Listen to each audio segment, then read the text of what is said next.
พอถึงมาเฮง3 ปาก 60 ไป 4 นิเลิน3ลองไลมา9 วันปีคริสต์2เองไป3เลินเฟบรุรี25 วันดำดีจองปิดกัดเวงตนดีเจ้าเขาไลมาบุตรผีปังตราอุมุนธรรมหมสาว่าจะไหนเมื่อไหนพ้องเฮาไปฮอตราเฮาไปถอมตรานั้นเฮาอ่อนกันส่งนายเมตตาถึงเวเนียสดวัสดังสิ่งตั้งหลายโฮมกันกำหนึ่งก่อนว่าจะไหนแหละเจอมาถมตราตั้งมุดตั้งเสียงอ่อนกันหอมมือเยาสีว่าจอมจอปอกหนึ่งเยาเกาะเฮาขึ้นโฮมกันส่งเมตตาโฮมกัน3 ปอกว่าเนี่ยเมตตาไว้วางกุคนนาให้กังละตังเป็นเมตตาไว้วางกุคนนาให้กังละตังเป็นเมตตาไว้วางกุคนนาให้กังละตังเป็นเมตตาไว้วางกุคนนาให้กังละตังเป็นเมตตาใส่เฮาหอมหอมเบาให้เศร้าละปีกินเมตตาใส่เฮาหอมหอมเบาให้เศร้าละปีกินเมตตาใส่เฮาหอมหอมเบาให้เศร้าละปีกินเมตตาใส่เฮาหอมหอมเบาให้เศร้าละปีกินสัตวาดังเสือให้มนต์เสือตอนเดินจึงกันเย็นสัตวาดังเสือให้มนต์เสือตอนเดินจึงกันเย็นสัตวาดังเสือให้มนต์เสือตอนเดินจึงกันเย็นสัตวาดังเสือให้มนต์เสือตอนเดินจึงกันเย็นสัตนาดังเสือให้มนต์เสือตอนเดินจึงกันเย็นสัตนาดังเสือให้มนต์เสือตอนเดินจึงกันเย็นสัตนาดังเสือให้มนต์เสือตอนเดินจึงกันเย็นสัตนาดังเสือให้มนต์เสือตอนเดินจึงกันเย็นเวียวิสาดังเสือให้มนต์เสือตอนเดินจึงกันเย็นเวียวิสาดังเสือให้มนต์เสือตอนเดินจึงกันเย็นเวียวิสาดังเสือให้มนต์เสือตอนเดินจึงกันเย็นเวียวิสาดังเสือให้มนต์เสือตอนเดินจึงกันเย็นไหว้สีส่งนายมิตรถึงวิญญาณสดวาดังสิ่งดังหลายยซื้อมาถมตราทั้งหมดทั้งสิ่งสังขยานและโยกีกุนใจเขาพิกสมวะเคยนั่งไข่ขุดสิเลถมตราในก็นั่งเลยอยู่กวนมาในก็ขึ้นใส่ไหวลมสิเลถมอังตรากว่าได้อยู่เสื้อเป็นเสาเขาและนั่งยิงเขาทั้งหมดทั้งสิ่งเด็กก็นั่งคุบเขาเพราะว่ากวนมาในก็ขึ้นใส่ไหวลมสิเลถมอังตรากว่าได้อยู่จำหนังว่าเมื่อไหร่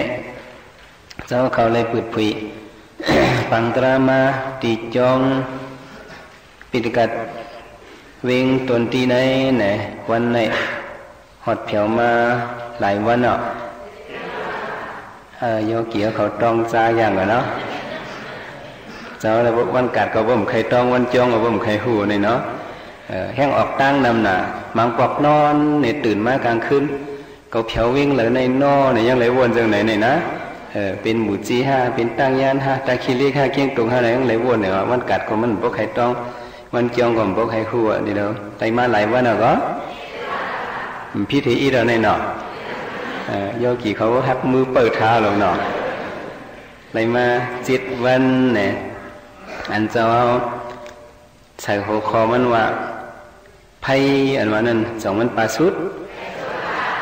ไผทั้งหมดทั้งเสียงมีหลายมุกเฮาอันกันอ่านซ้อมกันแทงกรรมหนึ่งภัยปกติภัยงลายภัยกัมปาภัยกิเลสาภัยสาติภัยสราภัยญาติภัยมรณะ ไผ ภัยตั้งหมดตั้งเสียงมี8ภัยว่าจังได๋แหละ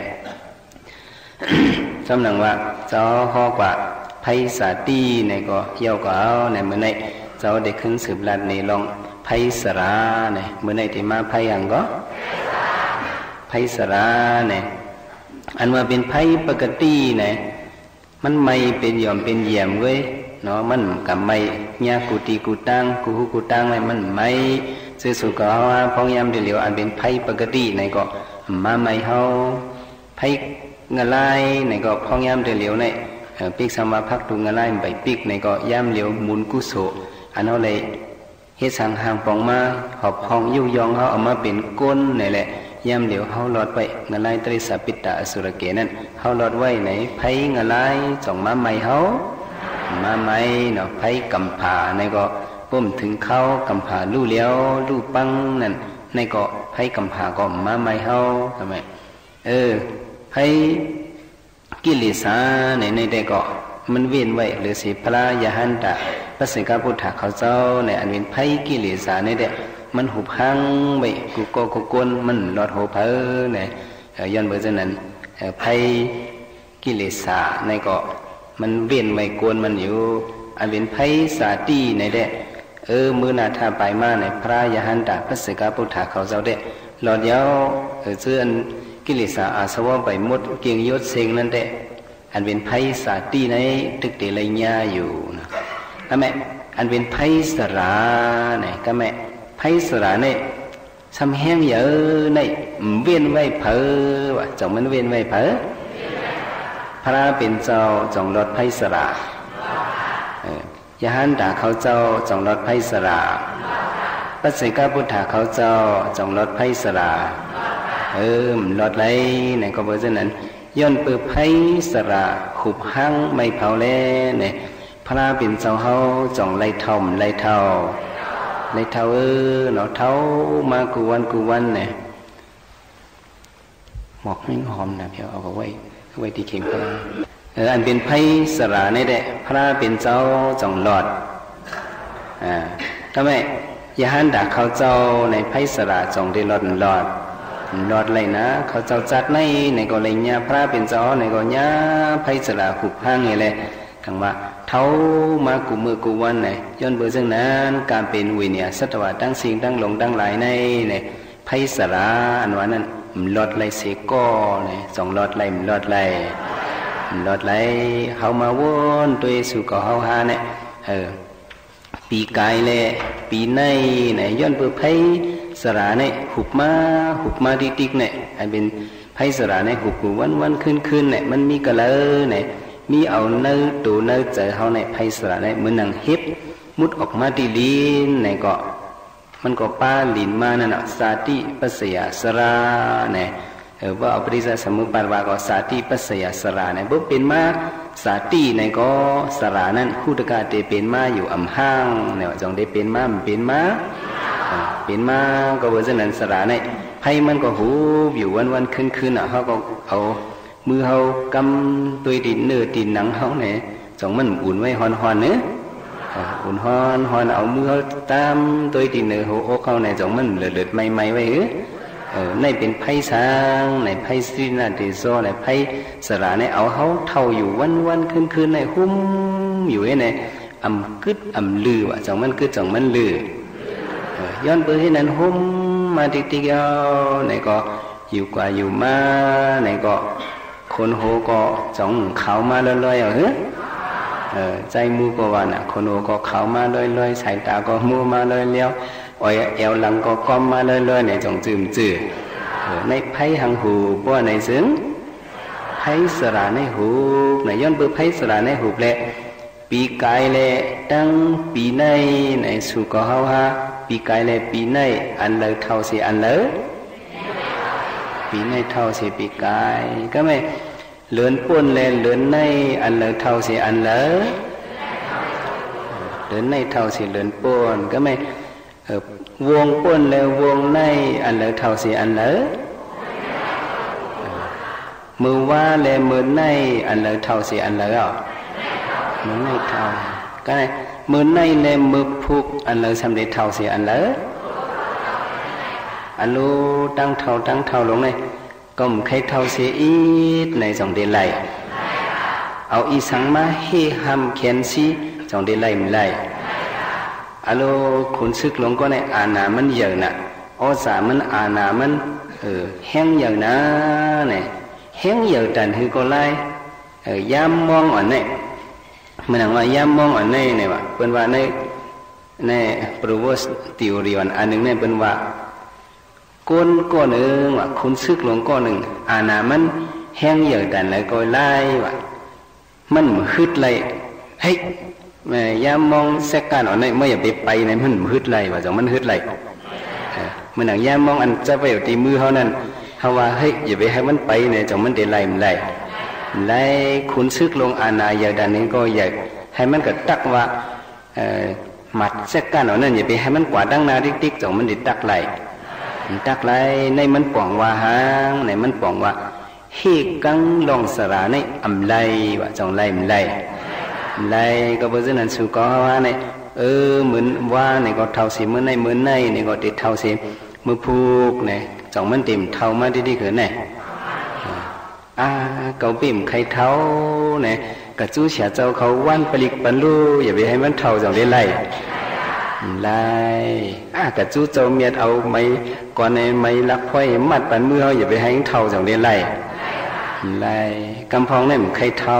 จงใครเท่ามันใครเท่าก็เปิ่มใครเท่าเลยก็มันกับเขานั่นเป็นอุบนานั่นได้ดึงหรือ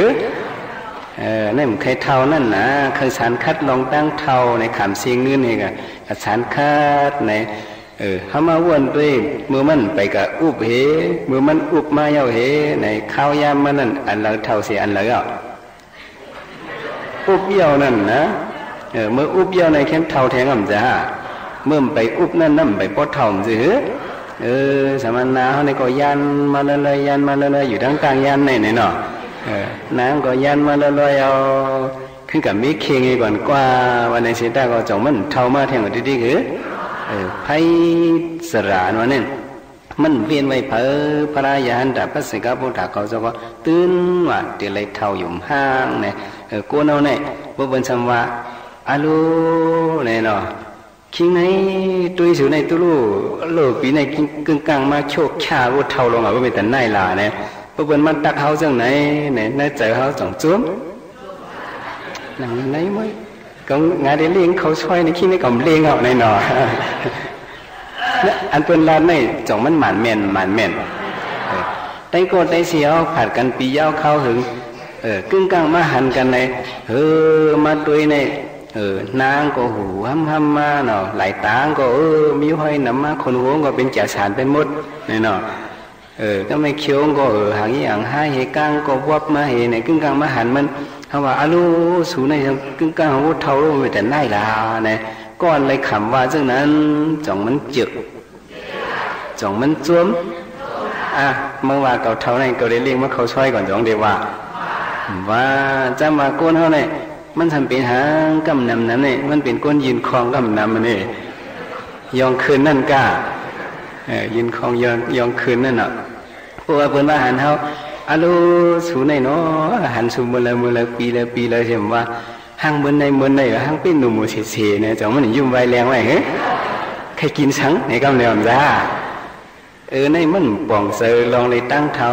ว่ามือว่าในยังเท้าเห็นเหมือนในเนี่ยมือในเนี่ยยังเท้าเห็นมือว่าเนี่ยเขาหลบป่องใส่มือพุกมาสำเร็จเท้าสิมือในเนี่ยผู้บนมาว่าจังนั้นเจ้าเก่าเนี่ยปีมันหนุ่มปุ่มหมอเท้าเนี่ยเขาสำเร็จรวมจ้วมไว้เนี่ยอันนี้ลองเลยกวนเขาในบ้านรถลองลีเนี่ยความเขาก็ว่าไว้ความลีเขาหูเพิ่มจะความจะเขาเพิ่มลีเนี่ยคุยกับมังเมียวเนี่ยมันเป็นความเสร็จจ่าเนี่ยมันหรืออะไรเป็นว่าที่เขาอาลูตัวสูเนี่ยปีในปีเกียนมาเท่าหลายเนี่ยก็เขาหลุดขอบใจเปิ้นมันปั่นสติเขาลงในตั้งเท่าเนี่ยเท่าอยู่เต้เนี่ยเขาหลุดในโจมเสื้อเหฮับเอาเนาะคุยกับกำน้ำเต็มบ่ใครฮับปวนว่าสูในหนุ่มเต้เนาะเป็นหมดเท่าด้วยปีแล้วก็เมื่อในได้กว่าเขาเนื้อเสียงในกำเดียวเนาะห้องกันกินเขาในเสียงเนี่ยนี่อย่าไปพมว่าก้นเขาก่อนเลยมีอปุ่มอันหนึ่งตอกขุนกันไล่ยังเกี่ยวกับยองว่ะเนี่ยนะ เฮ็ดหือไหนมีไอ้กล้องมันก็อยู่ในเมืองกนเนี่ยหายองกินเปิ้นดิยองกินเปิ้นเป็ดกินเปิ้นแหลนกินเปิ้นไก่โชเปิ้นยองเปิ้นนั่นแหละถึงหนังบอกมามันก็สุดตายให้กระตกงะลายว่ะงะลายเนี่ยความตั้งวันออกคงความพี่น้องใต้เรือเขาว่าจังหือเขาว่ามนาหกเนี่ยว่าเนาะตายให้กระตกมนาหกเนี่ยว่าเขาว่าเนาะตายกระตกงะลายแล้วก็เก่งงะลายเขาห้องมันกว่าก็ไม่เอากระจู้ที่คุณเหี่ยมมาคุณงะลายนั่นก็มันหัวตองทำกูในมีตั้งพิษช้างในผุยด้วยเนื้อปั๊บอันเตรียมไว้ในผืนหนังหมานั่นแต่มีซื้อไอ้ก้นให้ก้นในจ่องมีในนั่นเนาะก็ไม่เพียวกับที่คุณงะลายก็เก่งงะลายนั่นยกมาเจ้าดีค่ะไอ้ก้นในมือมันอยู่เมืองก้นนั้นมันเป็นขี้เป็ดขี้เลนเป็นย่องเบิ้นอ่อเนี่ยชื่อก็ว่าชื่อในย่องเห็ดเป็ดเลนกินเบิ้นเห็นไหนมาต่อชีวิตชายเจอมันขยาวเนี่ยเขาเลยรัดคือคนงะลายเกี่ยวเป็นย่องอินนั่นเนาะก็ไม่ไอ้มือมาอยู่เมืองก้นมาเห็นนั้นเตี้ยคนงะลายก็ถามมันก่อมตักเสียงว่ะมันก็ล้อมตัวก็ตัวซ้ายตัวขวาไอ้ก็ถามมันยี่หน้าแล้วล้อมตัวหน้าคนงะลายคนอย่ามาลงในมันก็ว่าเห็นไหมมันว่าเนาะอยู่เห็นไหมวะนะก็อยู่มันไปลาทางในทางที่คนงะลายว่าไอ้เมื่อกี้ว่าเมื่อคำเจอเมื่อซึ่งเมื่อใครลาทางลารู้ว่าจังไหนวะเจ้าบันคาลาดกว้างของข้าเราในปันลาเดินเนี่ยเมื่อใครอยู่เมืองก้นเนี่ยขายามนี้เนี่ยเป็นว่าคุณอย่ามาคุณงะลายในห้างจ้าว่าห้างจ้าในขาเนี่ยวันนี้เนาะมันอย่ามีในห้างจ้าว่าห้างจ้าในขาเนี่ยก็ไม่กุ้ยกะเห็นไหนก็ไม่นะมันไปลาทางมันทำว่ากุ้ยกะให้ชำกึดไว้หึงอินเพราะว่ากุ้ยกะเนี่ยได้มันจะเป็นอันสารคัดอันห้างจ้านั่นน่ะลุ่มจะฮะกุ้ยกะเนี่ยมันทำไปตักเสียงคุณงะลายใช่ไหมกุ้ยกะห้างสืบลาเล่เห็นไหนคนงะลายว่าเนาะกุ้ยกะย้ำเดียวเผื่อตามตาเขามาหันในขุนงะลายเนี่ยห้ามห้างจ้างเขาคาลงในไหนวะเนี่ยเนาะก็ไม่เก่งงะลายเขาจะสมกันว่าเจ้าไอ้ก็ในเมืองอยู่เมืองโกนก็มันเห็นในเป็ดแหลนกินเปิ้นขาไหนมันมายองเจ้าขาไหนวะเนี่ยนะมันที่มายองเจ้าที่มาเป็ดเจ้าขาไหนในว่าจังในปัญชติขุนงะลายว่ะขุนงะลายก็ทำขึ้นวาดีตะเปงมันลัดนั่นก็ต้มพิษเขาลูกไหนวะเนี่ยเนาะในมันเป็นก้นเขาในมันเป็นจังไหน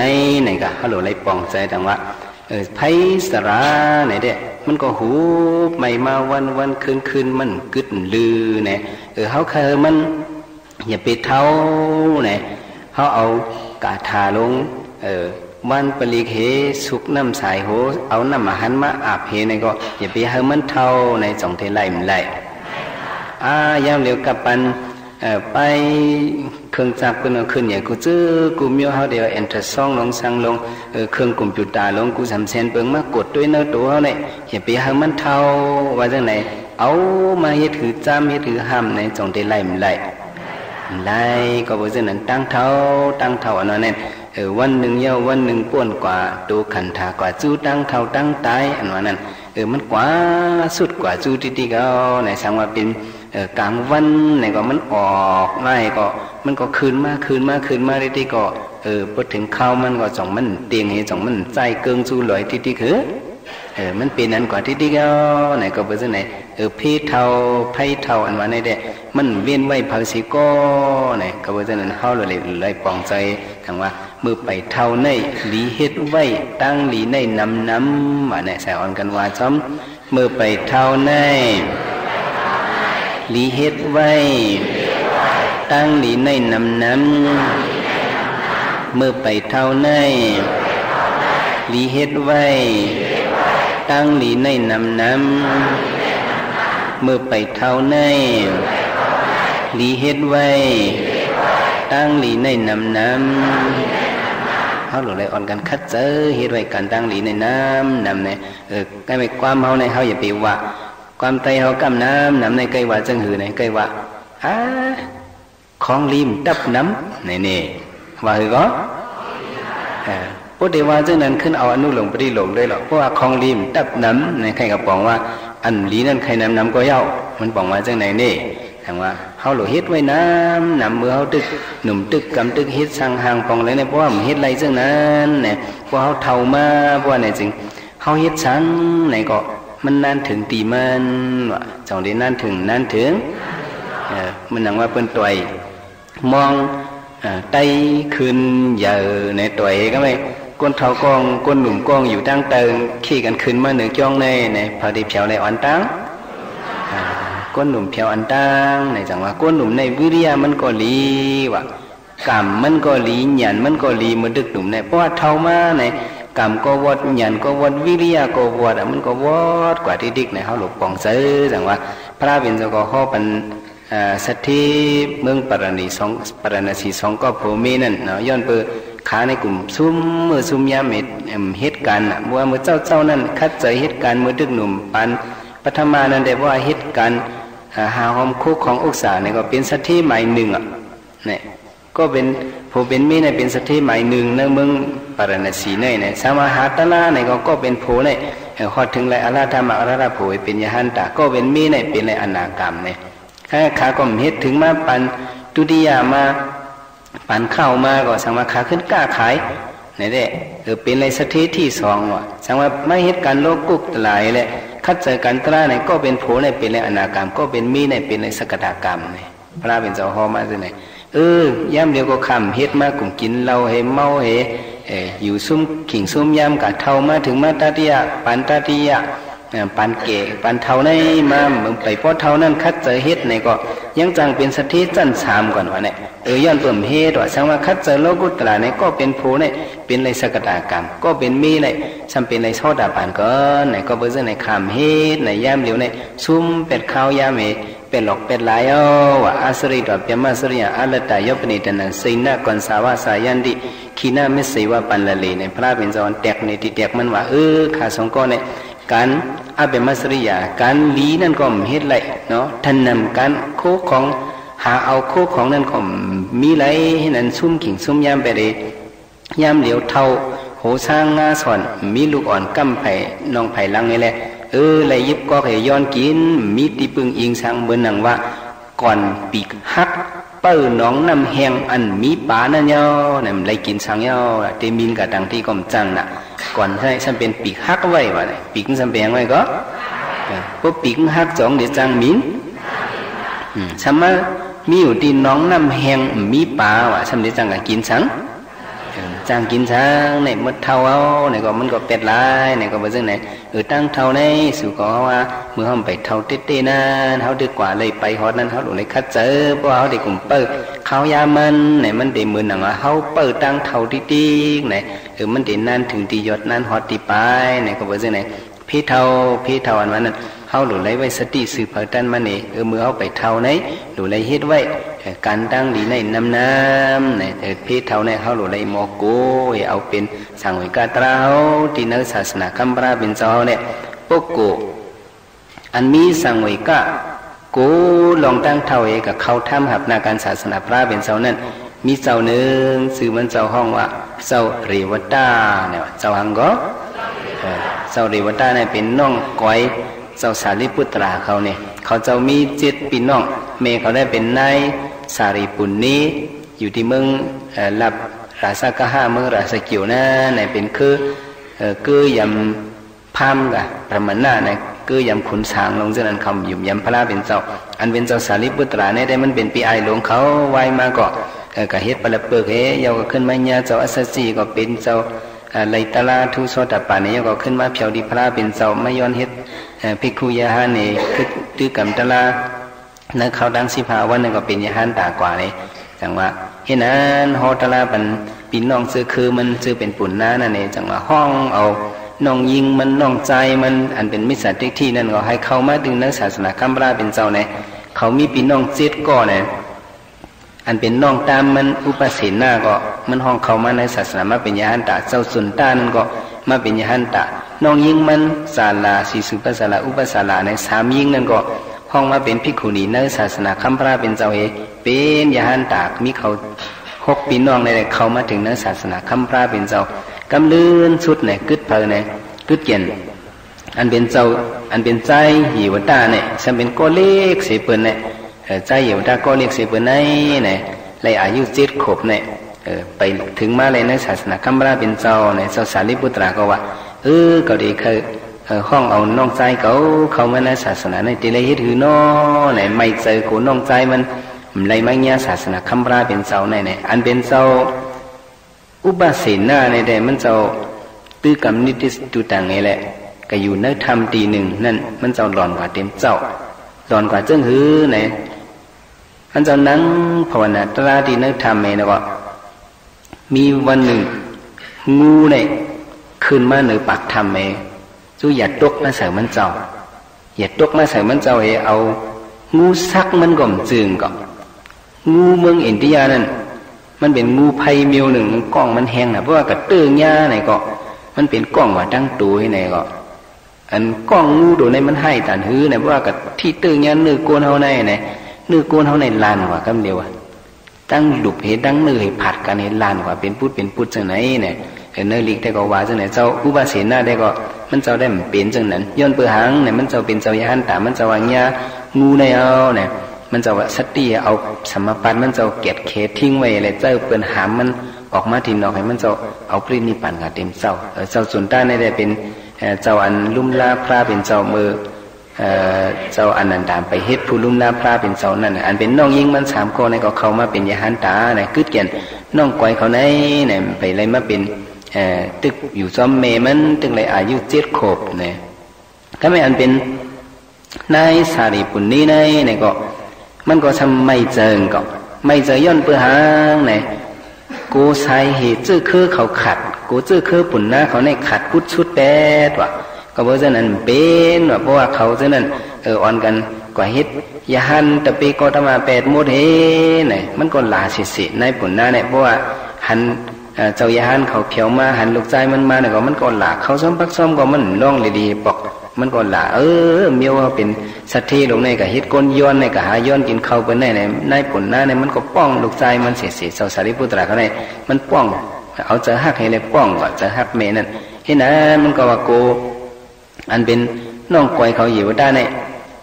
กว่าเขาเนื้อศาสนาแปรในตึกเลยอายุ7 ขวบในเกาตีเตนาเฮิรนปันมันก่อนไหนวะเนี่ยเมมันในวนจนในนายสารีบุตรนี่ว่าเนี่ยจังก็ย้อนถามหาด้วยซื่อคือปุ่งหน้าเขาอันเขามีเงินมีคำเหมือนกันนั่นกระทำตัวก็กันไล่ตั้งวันไหนก็ไม่เขาว่าซื้อมามักหมายกันเนี่ยว่าที่ก็ฮับเอาลูกเปิ้ลเหมือมาเนี่ยอายุหลายๆ ขวบก็7 ขวบก็ไม่อันเป็นลูกเปิ้ลเหมืออ่อนเขานั่นก็ซ้ำอายุ7 ขวบมันก็ว่าเนี่ยลูกเปิ้ลเหมือเขาก็อายุหลายขวบก็7 ขวบต่อ7 ขวบในที่มาเตนาหอต่อเฮือนบันกันเนี่ยถึงมันปล่อยกบกูกันเนี่ยก็อันเป็นลูกคอยเหมือเนี่ยที่ไรก็ฮับลูกเปิ้ลเหมือเนี่ยที่ไรขี่ล้อมือก่อนเนี่ยก็มันมีกาน่ะเนาะขี่ล้อมาให้ก็กว่าอ่อนกันป้าพี่น้องเสื้อเคยดังมุดดังเสียงนุ่งเสื้อนุ่งโคเหมือเลี้ยงเหมือห้อยหมักเป็นเกณฑ์หูตื้อโคเกี่ยวแสงเงินคำกูเจอกูเมียวห่างเคิงมันเข้มได้แล้วล้วน7 ขวบเนี่ยก็ที่เฮ็ดปล่อยกบกูกันเนี่ยก็จังว่าก็มือเฮ็ดดีเฮิรนลูกเปิ้ลเหมือเนี่ยก็ย้อนลูกเปิ้ลเหมือนั่นก็เอาว่า5 วิวาหะนะวันนั้นก็เอาลูกเปิ้ลเหมือมานั่นห้องมาเอาว่า5 วิวาหะเนี่ยนั่นน่ะเผียวมือเฮ็ดปล่อยกบกูกันที่เฮิรนลูกเปิ้ลเหมือเนี่ยมือเฮ็ดปล่อยหังก็ปล่อยกบกูตั้งในว่าหังปล่อยกินแขกเนี่ยว่าปล่อยกินแขกไปว่าพี่น้องไต้ผิวมาเงี้ยเนี่ยพัดมาเยอะมีปองพี่น้องไต้ผิวเขาก็เป็นปีนางว่าเนี่ยมาเอาโผดังเมืองไต้ในเนี่ยเจ้าก็สำติมาเฮ็ดปล่อยกบกูกันที่เมืองไต้เนี่ยซ้ำห้องทำกับจู้ปีน้องมันดังเมืองผิวมาซ้ำยาเข้ากันเบิ่นหน่วยเฮ็ดอ้อยเฮ็ดนาเนี่ยมันตั้นเนี่ยเพ้อก่อมจังจอมมาจากมีน้องใจกองมือจอมมือปีนางจอมปีนางมือเลยมือเมืองไต้มือก่อมยามเผียวเนี่ยมันก็แต่เลยเผียวเมืองไต้ในจั่วมือเนี่ยก็ไต้ผิวก็เผียวมาเมืองไต้เพราะว่าเผียวมาเมืองไต้เนี่ยตั้งเขาได้ห้องมาป้อยมังกร2ในการเอาป้อยมังกรเนี่ยป้อยกบกูบนว่าจังไหนป้อยสวนบิงเนี่ยก็ว่าลูกตั้งในสมาป้อยกินแขกให้แน่นเนาะป้อยกินหังก็ป้อยกินแขกเนี่ยก็คนไต้ผิวเนี่ยมันก็ยามยิน10 ปอกเฮ็ดป้อยกินแขกเนี่ยเป็นหือได้เนาะ มันก็เพียวมาถึงหนังแทงวันก็เปิ้นว่ามาหางเฮียนไว้แต่ดีเฮ็ดป้อยกบกูกันได้ป้อยกินแขกไหนคนดังเมืองสมัยป้อยกินแขกไหนก็ไม่เพิ่นเอาอันกันมาจอยตำเพิ่นตำหวานล่างโมล่างหวานเนี่ยอ่อนกันพักๆซอยๆเฮ็ดข้าวเฮ็ดผักเฮ็ดก็ไม่อ่อนกันว่าเจอพี่น้องเจอมาเฮ็ดนั่นมาตรงมาตักมาต้วยลูกข่อยเหมอลูกเปิ้ลไหมมาต้วยพี่น้องเผาพี่น้องมาเนี่ยอ่อนกันว่าบุกในเป็นวันกินแขกหน้าว่าจะไหนเนี่ยเป็นวันหังก็วันกินแขกอ่อนกันมานำหน้าว่าจะไหนเนี่ยเนาะอ่อนกันสอกันอ่อนกันมานำหน้าให้มันคืนให้มันเปียวๆกินเกี่ยวๆว่าจะไหนเนี่ยเนาะว่ากินเกี่ยวๆเนี่ยเนาะกินเกี่ยวๆกันในว่าจะไหนก็ไม่เขาก็อ่อนกันมากทำไมหรือเลยมากินแขกหน้ามุกพุกหน้าเนี่ยอ่อนกันมานำหน้าเนี่ยเลิกเลยก้นกองสมัครถามอ่ะไหนแขกที่ไกลรุ่มมาว่าจะไหนเนาะสมัครถามแขกที่ไกลว่าเนี่ยเนาะแขกที่จำมาที่ไกลอ่ะแขกที่ลูกตั้งหลายบุญในเมืองพิวบุญเนี่ยว่าเนี่ยเนาะลูกเมืองพิวบุญมาเนี่ยไปหังแขกที่ไกลมากก็มุกพุกก็กินแขกเกี่ยวๆนั่นไหนว่าจะไหนนั่นน่ะเนาะก็ไม่กดไตผิวเนี่ยมันกดกลางคำมานอนเลยอันตั้งเกายามยินเป็นว่าก้นเมืองหอยเมืองลอยในกินเนื้อก้นมันแค่เปลี่ยนเตยโย่หน่อยเนาะทำกูเป็นกินมาหน่อยเนาะถ้ามากินแขกกินเกี่ยวถ้ามาแขกเมืองผิวมาก่อเหลวไหนก็แล้วเนาะมีมันก่อเหลวก็ในคลิปเป็นดีแฮมกินก็โยกลางคำเนี่ยนอนรับตั้งคืนลักปลายแบบนี้เนาะนี่เป็นป้อยกินแขกอันนี้เนาะป้อยกบกูกันก็ว่าป้อยสอดมิงกันก็ว่าเฮ้นะเนี่ยก็เพียวมาเขาก็อ่อนกันมาหับลูกเปิ่มใหม่มาหางเครื่องเป็นก็ไม่เจ้าคือปุ่นหน้าเขาในเนี่ยเขาทำไรให้ถือเนี่ยไรกันโตก้นเท่าก้นเก๋ว่ากันโตก้นเท่าก้นเก๋ในเนี่ยมันเป็นทางเนี่ยมันมีมังกลาลีวะมีอย่างก็ในเป็นตั้งเอาปุ่นหน้าเขาว่าบ่เอาพระเป็นเสาโกตมาว่าได้คนอายุเท่าเกี่มานั่นเด่มว่าเนี่ยคนตั้งตื้อกำลีแจ้งกำลีนั่นก็ในเป็นคนอันมีมังกลาลีในพระเป็นเสาไรว่าในปุ่นหน้าเขาได้บอกว่าก็เลยอายุเท่าเกี่ยเสเปิ้นในก็อันนั้นมีมังกลาลีในก็แม่เขาก็เอาลูกคุยเหมือและลูกเปิ้ลเหมือเนี่ยกว่าให้กว่ากันโตเมเท่าก้อนึงเนี่ยอันเป็นนายลูกเปิ้ลเหมือเนี่ยอายุมันก็หือเนี่ยไรปักไปเศร้าไรก็หือก็ปักไปเศร้าเนี่ยจ้องอับตีหังลีไว้กวนเขาเนี่ยเพราะว่าอายุเก๋มาดิกๆไหนก็นื้อหนังเฮาเนี่ยจ้องมันติดชอมาก็อยู่ก็จ้ามาคือเด็ดเป็นเกล็ดพืชขลังเงาเห็นเป็นอันเนื้อก็ไม่ตั้งตองตั้งอกเฮาหรือเจอเฮาซึ่งในก็มันก็วงเวียงปองเปียงน่ะเจอเฮาในก็มันก็ปิวไงพ่วงไงนึงเฮาอายุใหญ่มาเนี่ยมันเป็นไงอย่างว่าเป็นว่าจังหือ40ลืมหน้า50ลืมหลังเนี่ยมันจะหือสาวาได้รู้40ลืมหน้า50ลืมหลังเดี๋ยวว่าจังหือเนี่ย40ลืมหน้า50ลืมหลัง60ใกล้กลาง70สั่งยัง80หู้สั่ง90หลัวเอาพังเนี่ยนะเพิ่นว่าเนาะ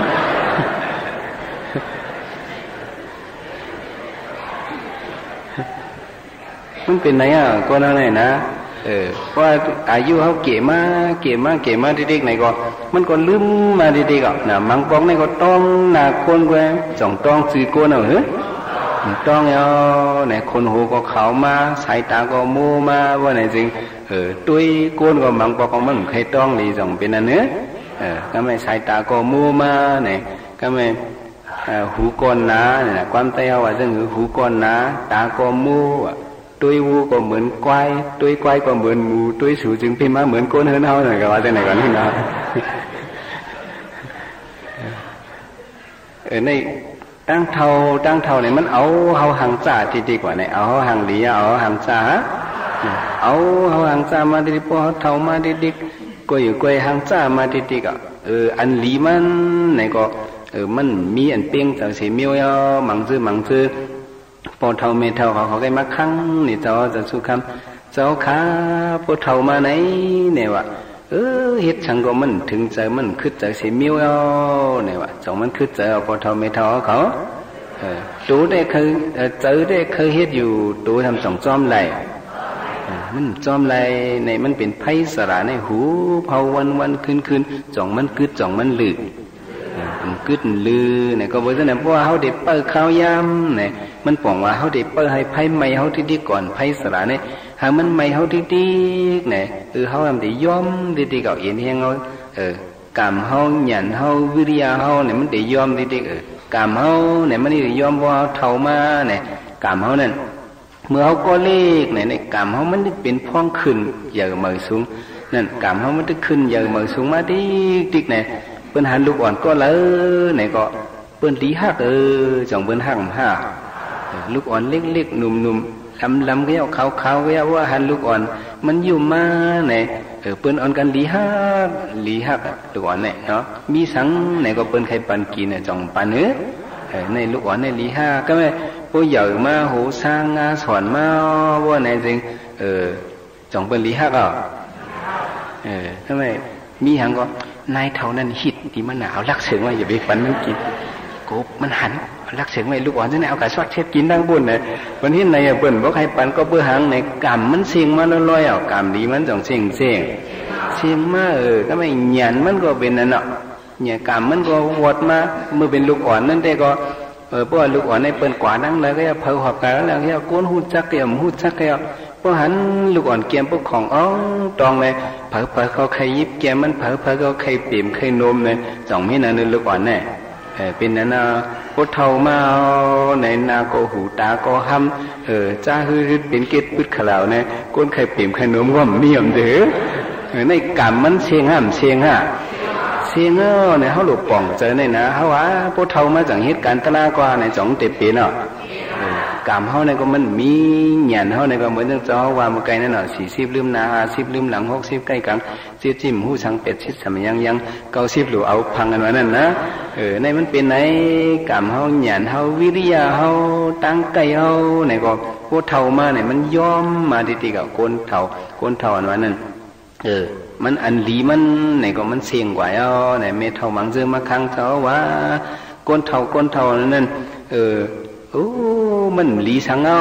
เขาว่าจังไหนวะเนี่ยมันเลี้ยวว่าจังมันเลี้ยวมันหลีสังเอาเขาใกล้มาครั้งเนี่ยเจ้าสำโกชักเขาจะเลี้ยงกับคนเฒ่าในหลบปันแห้งเขาน่ะเจ้าว่าเมเฒ่ามันหลีสังว่านั่นอันหลีก็คือดูเก้ยเนี่ยนะเจ้าว่าเนี่ยหลีหังข้าราชเจ้าเนี่ยเมเฒ่าใครฮู้ว่าใครฮู้เห็นไหมเนาะพวกเมเฒ่าใครฮู้เจ้าเดลัดเนกว่าเนี่ยเนี่ยมีเท่าเขาเท่ามากูวันเนี่ยลูกเขาหลานเขาเจอในเนี่ยก็เขาก็อยู่จอมเขาหึงชำนาญตายเนี่ยก็เขาก็รู้หันลืมลาเขามาเนี่ยหึงก็หึงมาที่ก็เนี่ยจองเขามือไม่เท่ามือเนี่ยมือเนี่ยพวกนั้นไม่เท่าคืออันลีน่ะลีจังข้าเจ้าลีมือนะว่าไหนเนาะ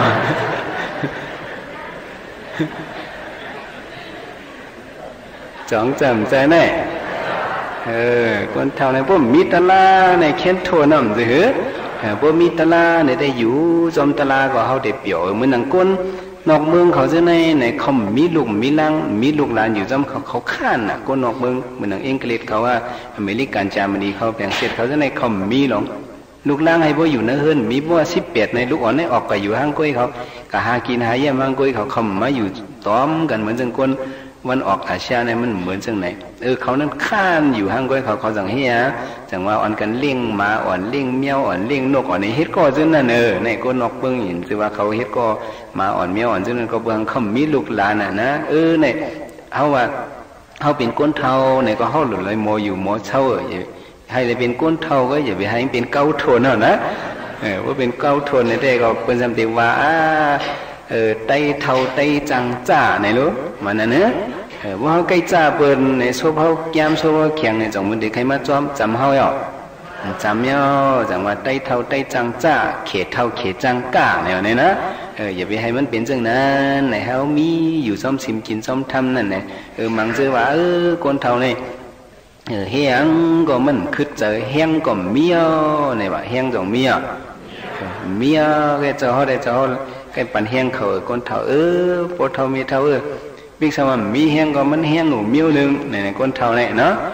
hang hàng khá là trao này xiên thuê chơi nào này nó xiên thuê chơi rồi hang nữa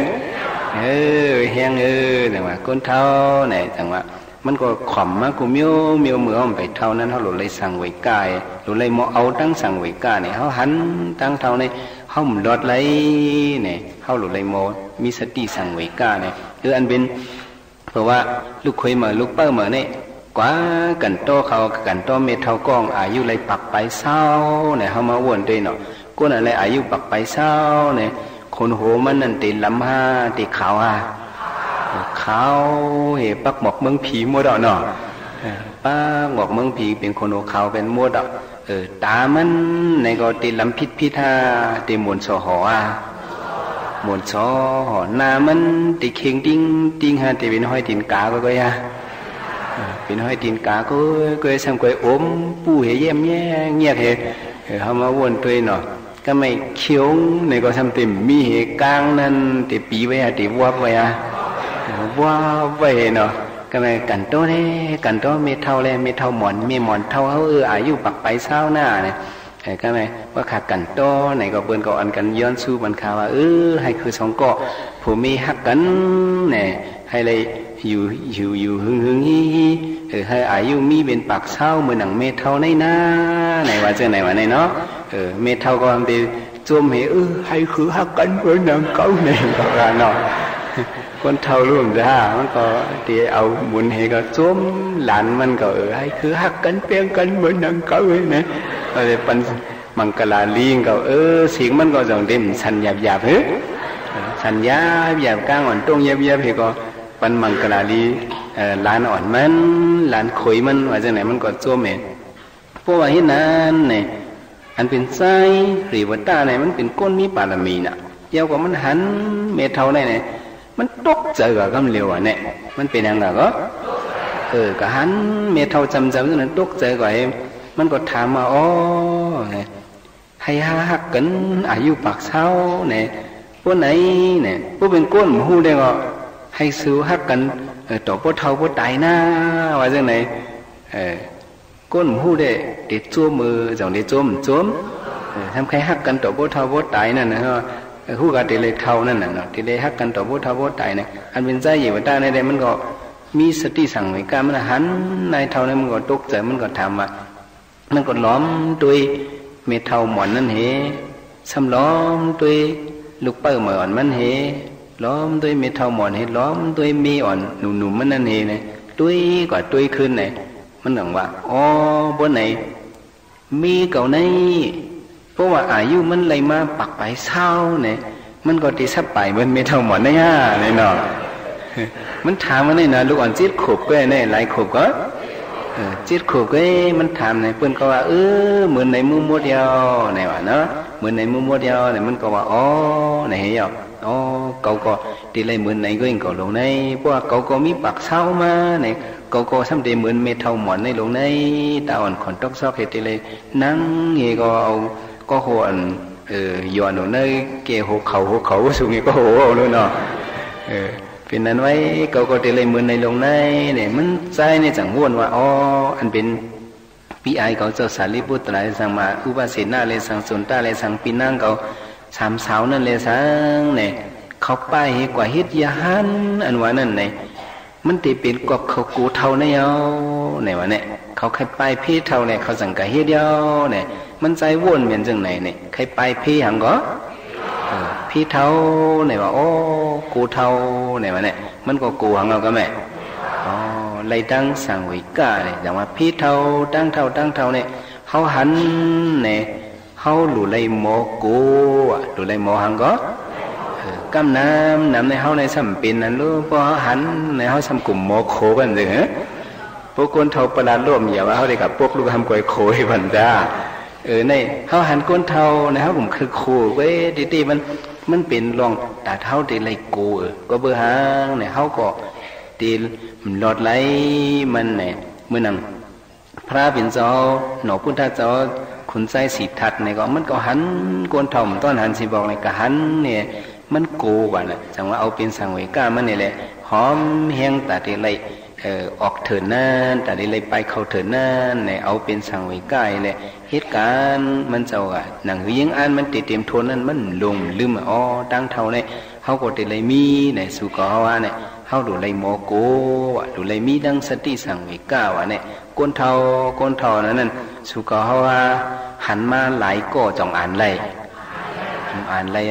จ่องเขาโมโกกลุ่มโคก็มันซื้อก็ไม่ให้เขาพูดได้ออกม้วนป้วนเราตั้งเท่าในเจอเขาในหมู่บ้านมาสิปองในเขาหลุดปองเจอสิในก้อยกันเนื้อเขาตั้งมดตั้งสิ่งเดียวเจ้าสุขคำเล่มปลาไงนะเจ้าสุขคำเล่มปลาย้อนเปลือกในมือเจ้าดึกเลยอายุ4 ขวบนั่นเมเจ้าก็เอาเจ้าอาบน้ำเขาดึกเป็นลูกอ่อนใบบัวเรียกดึกเลยอายุ4 ขวบในเอาอาบน้ำเมก็เอาผ้าไหมเหลืองลงก็มาเว้นปันตัวก็มาจุกให้อุ่นนี่ก็เอามาอาบน้ำยาวก็เอามาจิ้นตัวให้มันเฮียงไอ้จิตปะเนี่ยแมวที่ก็หาโคแต่ที่มันนุ่งมันเจ้าเฮาเนี่ยเอาผ้าไหมลงไหมจับตัวไว้ก็สุ่มไว้อย่าไปให้ล้มเลยเป่ากัดลังเนี้ยนั่นเนี่ยก็ไม่เจ้าก็ล้อมตัวมีหังปู่เฮากะปู่เฮานั่นหลงเจ้าเนี่ยเว้นตั้งห้องเนี่ยหลงเจ้าเฮาเนี่ยเป็นไตเมาเนาะคำซ้ำอายุเลย78 คือ80มือซ้ำไทยแค่พางไว้นั่งเนื้อตังนี่ก็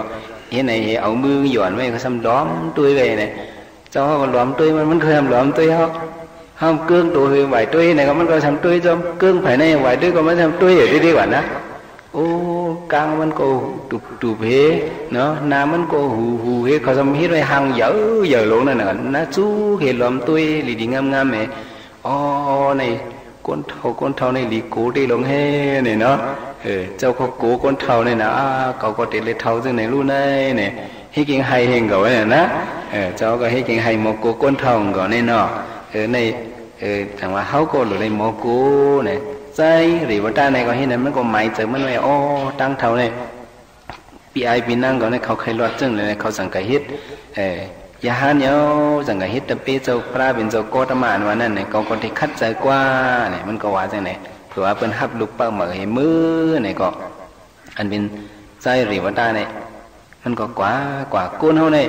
เพราะว่าคือปอกมือเนี่ยเพิ่มก็จอมเคยฮอดเฮิร์นอันตั้งเนอะ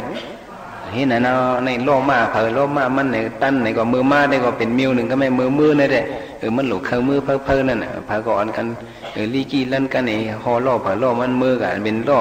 ใจอยู่ตาเขาเนี่ยก็อันกึดไผ่หลังมันก็พอกึดนำไอ้เงี้ยมันก็ขี้ลอยมือกับมือกว่าเนี่ยมันก็จังหวะเจ้าล่อกึดกำแล่เนี่ยเปิ้นก็เอาคาลูกคุยเหมือนลูกเป้าเหมือนนางจ้อมกัน2 ก้อให้คาไหลอุบกันอินออนเนี่ยเปิ้นก็ปล่อยคาอยู่จ้อมกันเนี่ยมันก็ลงลอยกึดลอยลงล่อยาวก็กึดไปกำหน้าเนี่ยมันก็กวาดในยุ่มเมก็กว่ากำเมงกว่าภายน้อยภายหลงจนอันนี้ขึ้นมาฮอแล้วเนี่ยเป็นเงินขึ้นฮอลอกกว่าเห็นนั้นกว่าไปโป้หึงคือเทียงกำกวนเล่เฮียงหลานเนี่ยใครกว่าภายน้อยภายหลงเทียงเงาเนี่ยกันลงแอบยุ่มเมกำเมจำขึ้นมาขึ้นก็ไม่ว่าเป็นกว่าความโป้ไก่คือเทียงกำเลยฮอกันเลยเลยก็ได้เอ็นมาจอมมันว่าจะไหน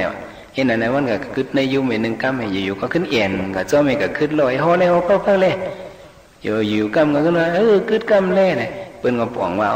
ลูกอ่อนก็เนี่ยมันก็กินแขกเนาะก็กินแขกให้ก็กินหญ้าทางก็หู้แล้วเอาตองไหลไปแล้วกาว่าจังไหนตองมันพอเลียวกาเนี่ยฮ้อเนี่ยเขาก็ฮ้อกึดฮ้อกึดนั่นมันก็เห็นนั่นลงยาวลงแทงขึ้นเห็นลงไงนั่นเปิ้นก็ถามว่ามันเป็นต้องเต้เนี่ยมือจำตีเข้ากับพวกไก่พวกวานเขาจำพวกไก่ดีวานเขานั่นไหนก็ซื้อเป็นล่อบนต่างซื้อไหนก็เป็นก็เข้ามือโมดเอาน่ะเข้ามือในวานโมดไหนล่อมันนั่นก็กึดอยู่ในจังมันหอยหลังเปิ้นเอาตกลื่นเปิ้นโว้แล้วไหนก็มันก็จำได้เพียววานเอาลูกก็มือทานลอยๆแหละก็ได้เอ็นมาจอมกว่าเนี่ยอันตั้งก็มันก็เอ็นมาจอมแม่นึงคือดูน่ะเปิ้นก็ถามว่ามันได้เอ็นมาจอมไหนมันก็เข้ากันในยุ่มเห็นก็มันก็เอ็นไปเวทเดียวเนี่ยนะเอ็นไปมันก็มือมันก็ลำจมลอยก็เขากว่าเนื้อเถินไปแล้วก็กะหันเจ้ายาหันเขาหมอก30จะไหนก็มีอยู่เนื้อเถินนั้นมันก็คู่ใบเขาเจ้าให้เจ้าดีค่ะแค่นตัวผุดเอาคาทวีสีกำคาเนี่ยผ ดเอาในนึงบอกว่าแก่เอากันนะแก่เสเอาอันว่าเสพอันว่านั่นเป็นผดนะความไตเอาเนาะในเป็นผดเอาในเจ้าเขาก็ไล่มาดังเมืองลือบุญน่ะในเป็นผดในเป็นความไตเอาเข็นตัวผดเอาคาเดเวสีคำคาเนี่ยก็แม่เขาเจ้าก็ตกใจเมื่อเป็นลูกขุนนะเป็นลูกสัตยาเนี่ยเขาหมูจักเมื่อเนี่ยข้าเป็นลูกในสารีปุณนี้นั่นค่ะเนี่ยแค่ตัวเอาเขาเฮ็ดปันสั่งสีกำคาเนี่ยเนื้อศาสนาพระเป็นเจ้าในไหว้สีเจ้าราหุลาเป็นเจ้าสั่งมาย่อเนี่ยคนเอาข้ามหลวงสู้ตนาเนี่ยก็ย้อนต้องปั่นว่าเพราะว่าอุเมมปันขออนุญาตเพราะว่าเนี่ยจึงอย่าไปให้เลยเอาลูกเป็นสั่งสีกำเนี่ยพอคนเอาข้ามสุทธนาก็ต้องปั่นไว้เราไว้เลยพระเป็นสมปั่นขออนุญาตพวกมันไล่คอวางควางดิโปเมเนี่ยเขาเหมาเฮ็ดปันเจ้าสั่งไล่เนี่ยว่าจังไหนว่าบนเนี่ยเขาเนี่ยดีคือละเนี่ยมันก็วนกว่างไปเขาเคยเฮ็ดเนี่ยเจ้าสั่งเนี่ยเอาเฮ็ดปันไล่ข้ามไล่เขาเด็ดถูกสร้างอาปาเดอร์เนี่ยก็แม่มันก็ตึกไล่มันอ่ะใจอยู่ด้านเนี่ยลูกเคยเหมือนเนี่ยก็มันก็ตึกไล่มันก็ว่าเขาเป็นน้องใจเจ้าสารีบุตรหลานวันนั้นเนี่ยเป็นน้องใจเผยก็สู้เจ้าหู้ข้าห้าเนี่ยว่าหู้เนี่ยก็ไม่จังมีเจ้าแขกป้าหนึ่งก็ลูกเต้าเวียงไอ้เผียวมาที่เขานั่นเพราะหึงเขาก็เลยยินเขาเจ้าสารีบุตรหลานว่ามือเหลือนบนนั้นว่าเพราะว่าน้องใจมันไปมาเหตุมันลงสั่งในเด็กปิกสมาอูเมมันปันขออนุญาตในก็ก็เบอร์ว่าเมมันเป็นมิจฉาทิฏฐิแหละอันเขาก็เป็นปีไอมันไงเหมือนหนังอูมันก็ว่าเหมือนหนังเมมันก็ว่าจำว่าเจ้าเขาเจ้าเลยเมืองเลยป้าเลยตีเลยเสียมายินข่าวว่าน้องเขาเจ้าอยู่ด้านนะใจอยู่ด้านนั้นมันนุ่งสั่งก็ในจึงแค่นดอกเอานุ่งบันสีกัมป่องเขาดีคาราสีกัมในเจ้าสารีบุตรลาดไว้ดีเมืองราชกิวนั่นจึงในแหละก็แม่เจ้านั่นจังว่าหลุดเลยเอานุ่งปันเนอร์ว่าไหนเนี่ยเขาเจ้าดังมุดดังเสียงว่าจู่เอานุ่งปันเนี่ยนุ่งเจ้าสั่งปันเนี่ยอันเป็นเจ้าเป็นมาก็ต่างซื้อมันว่าเจ้ารีวัตตาเนี่ยเนาะเจ้าหังก็เจ้ารีวัตตาเนี่ยจงที่ต้องซื้อเจ้าเหมือนเจ้าชายรีวัตตาเลย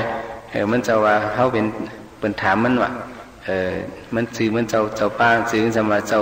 รีวัตตาเนี่ยนะเป็นเขาว่าผู้เป็นหมุนเจ้าเป็นสมาเนี่ยเนาะรีวัตตาเนี่ยนะหังก็ยีวัตตาเนี่ยกูนั่นเลยทำต้องจือมุนเจ้าเนี่ยต้องหยาบหนาให้จ้องต้องหยาบก็ไม่เป็นก็ต้องมันก็ต้องเป็นห้องว่าสังมูริวัตตาเนี่ยไหนเนาะเอาจับจือเป็นยังไงนะในเป็นเจ้าริวัตตากะย่อมันเจ้าก็ซ้อนเอากรรมฐานดีเจ้าเขาเนื้อเถื่อนนั่นเองมันก็กว่าอยู่เนื้อเถื่อนป่านน้ำลงนั่นนะป่านน้ำซาจีลงก็อยู่เนื้อเถื่อนนั่นไกเวียงปักเศร้าอยู่สนาเนี่ยก็อยู่หังกุยมาเนี่ยคัดเจอกันตรามันเนื้อเถื่อนน้ำลงนั่นเนี่ยมีเจ้าป้าเหลียวก็อยู่หังกุยก็เหลียวเจอเหลียวคัดเจอกันตรามันเจ้ากวายนั่นก็ไม่ข่าวเงาในเผียวมือดีปีไอมันอันเป็นเจ้าสารีบุตรนั่นไงย่อก็เจ้าสารีบุตรนั่นก็ย้อนขออนุญาติพระเป็นเจ้าที่ขาแค่นดอกหังคาร์เบเลยก็เจอน้องใจขาสิกามคำไม่เจอตังมันว่าจังไหนใครก็เจอมันเนี่ยพระเป็นเจ้าว่าอย่าไปกว่าเนี่ยว่ามันตึกคัดเจอการตราเนี่ยอย่าไปก็เจอมันเนี่ยนี่พอตึกคัดเจอการตราเนี่ยจงพระเป็นเจ้าปันกระสุกระเจอปันเนี่ยนะย้อนเปลือหังพวกเจ้าสารีบุตรก็สุเจอว่าไหนจริงเจ้าอยู่วัดตาในสมัยเจออย่างปีไอมันเห็นตั้งคัดเจอการตรามันเจอมันตีหวังวือกว่าว่าก็ว่าไหนพระเป็นเจ้าจงปันกว่าย้อนสามปกกับพระเป็นเจ้าปันกว่าพวกเดินขิงมันมา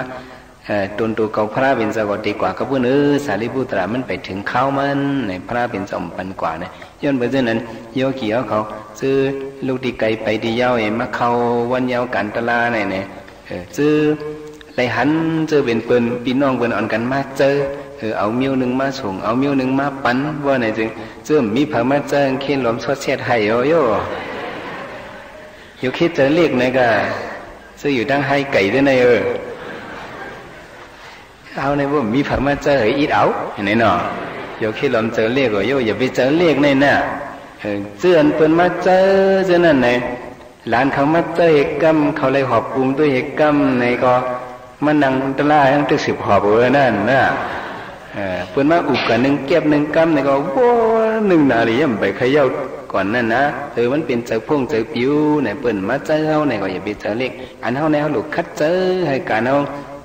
เจียวถึงที่ยอดฮอดที่ไปนั่นข้าวยำมันมี10 วันเนี่ย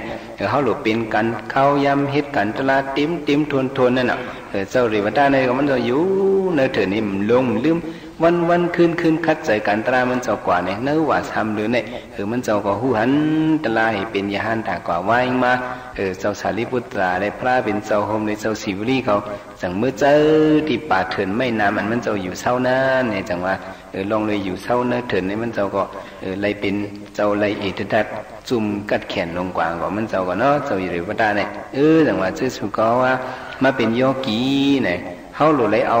ลองหังนี่แหละเป็นสังวิกาตราเฮาเนี่ยเหมือนจังเจ้าริวตาเนี่ยเอาตั้งเท่าเนี่ยเป็นสังวิกาเฮาเนี่ยจะสุกว่าตั้งเท่าอันนั้นจงที่หลอดไหลจงไข่เท่าปุ่มไข่เท่าได้มีลายมีองค์ก็มันบ่ลีเนี่ยก็จงได้เอาปุ่มไข่เท่าได้มีลายมีองค์ก็มันบ่ลีใครก็เจ้าติลัดปานนี้ก็อยู่ซื้อไข่เก็บไว้ได้มีปุ่มใครเท่าได้หลุดตายเจ้าเนี่ยวะเนี่ยตั้นเท่าลูกจ้องสำเร็จลีคือล่ะมันลีลูห้อมไปตั้นเฮ็ดรายการออกม้วนป้วนรอดไรห้อมไปตั้นผู้หันตะลาห้อมไปตั้นมีหยันหันเป็นลูกห้อมไปป้วนเจี๊ยบเขาห้อมไปมีหยันตะลาเต็มทวนว่าไหนจึงเขาตายเป็นเจ้านั้นซุ่มเหมือนกับว่าเช่นนั้นอันตกลื่นเลยเนี่ยตายตกลื่นเลยลีว่าไหนเนาะจ้องลีมันหลุดตั้นคืดให้พวกคืดเหตุการณ์ตลาเนี่ยอันในเข้มแลบเนี่ยชื่อสุกเขาว่าเขาหลุดปองเจอจังว่ามือไปเท่าในลีเฮ็ดไว้ตั้งลีในน้ำเนี่ยเขาอย่าไปเปิดข้าวยำเพราะเขาได้เปิดดิกเนี่ยมือผูกมาติดเท่าแทงมือฮื้อมาติดเท่าแทงมือนึงมาติดเท่าแทงเนี่ยมันติดเท่ากับดิกเนี่ยโบเท่ามาเมื่อหนังเจ้าว่ามันได้คืดอันลีเงยเป็นดีมือเฮอันแห้งก็เสียงถุยใจแห้งเนี่ยได้คืดซื่อนั่นก็เขามาเฮ็ดกันเนี่ยก็มันคืดใจเอาด้วยเอาสติปรณสีสองก็โผมีนั่นจ้าว่าเขาเฮ็ดมือเจ้ามือหนุ่มนั่นเนี่ยเขาฮอดไรอาราธามักอาราธาโผอนาการซื่อในเนี่ยถึงหลังเท่ามาซื่อในมือหนังปีกก่อนฮักก่อนปีกฮักนั่นเอาเนี่ยเลยกว่าตั้งเลยมีตีอิงปึงช้างเนี่ยก็เลยมาหาย้อนกินคอกินเนี่ยซุ่มสัตว์ป่าเนี่ยเนี่ยอย่าไปให้มันเลยเป็นนั้นเนี่ยก็เพราะฉะนั้นแต่เขาที่ในเหตุการณ์ดีนั่นเนี่ยอย่าไปว่าเขาในตึกหนุ่มอยู่เนี่ยอย่าไปว่านะเขาไปเท่าการตลาดเนี่ยเป็นการโกนเท่าไว้ลงเนี่ยอย่าไปว่าเพราะว่าเรื่องนั้นในจงที่พิษเขาเฮ็ดเลยเหมือนหนุ่มในก็แห้งเขาก็มันก็เต็มกำยันวิริยะเขาก็มันก็เข้มแหลบเนี่ยเขาเฮ็ดเลยเหมือนหนุ่มในแค่เดียวเนี่ยซื้อสุก็ว่าหนูในป่องเจอก็เพราะฉะนั้นเขาหนูเลยเอาลองตั้งเท่าในเป็นสังเวกาเขาเองคัดใส่การตราเหมือนโยเขียวเขามาเข้าการตราอยู่จุบในเนี่ยก็คัดเจอปอกในเอาตีเฮ็ดให้มันเต็มทนอย่าไปว่าปีดีมากกันก็เนี่ยอย่าไปพมว่าเรื่องนั้นนะบ่ได้ว่าเรื่องนั้นติดเท่ากับแทงอยู่ปีดีมากไปตั้งถึงกูก็ถึงเป็นจัดได้มาอันตั้งในกะก็เพราะฉะนั้นอ่อนกันไว้สันติสังเวกะเอาตั้งเท่าในเป็นสังเวกะยุบนิดตื่นผ่านกูเฮซื้อเพิ่นตั้นวันสิได้คัดเจอกันตรากว่าในก็อย่าไปให้ตกลื่นอะไรวันขึ้นคัดเจอสืบเหตุการตราผู้ด้วยขันธาเป็นดูมันกึมสารพินพอนมันเย็บหันเฉพาะคณิกานิสาคณิกามรณะจอดล่อนเต็มตัวเสียเตียนเป็นรูสุดแหละมั่งยันผู้ยันพุทธมานั้นให้ได้เจียวทบจูญากันขันเพอกูเจ้ากูป้ากูคิงกูนายกูยิงกูสายสักกำเลยตาโน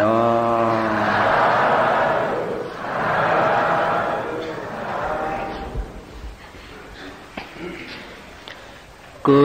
โสมีตีนายมีใหญ่มีน้ำเขากาเสียตะกาไลทาปารมีมาไลเส้นกำปาตั้งสิ่งตั้งลงในเสมพีเสมสังเสมสะเสมกลวิเนียสัตวาในสัจวลิอนันตาสัจวลิตั้งสิ่งแก่นดอกโอมสนสาธุอนุโมทนาในกรรมกุศลจุติงกันเสียงเสกรรมติกาโนสาธุ กุสุมีตีในมีใหญ่มีน้ำเอากาเสียตะกาเลยทาปารมีมาหลายแสนกำปาตั้งสิ่งตั้งลงในเสิมวีเสิมสางเสิมสักเสิมก้นวิเนียสัตวานาสัจจวลีอนันตสัจจวลีตั้งสิ่งแกนดอกหอมส้มสาธุอนุโมทนาในคำกุศลอาจุปิ่งกันสิ่งเสกรรมติกาโนสาธุสาธุสาธุกุศลมีตีใน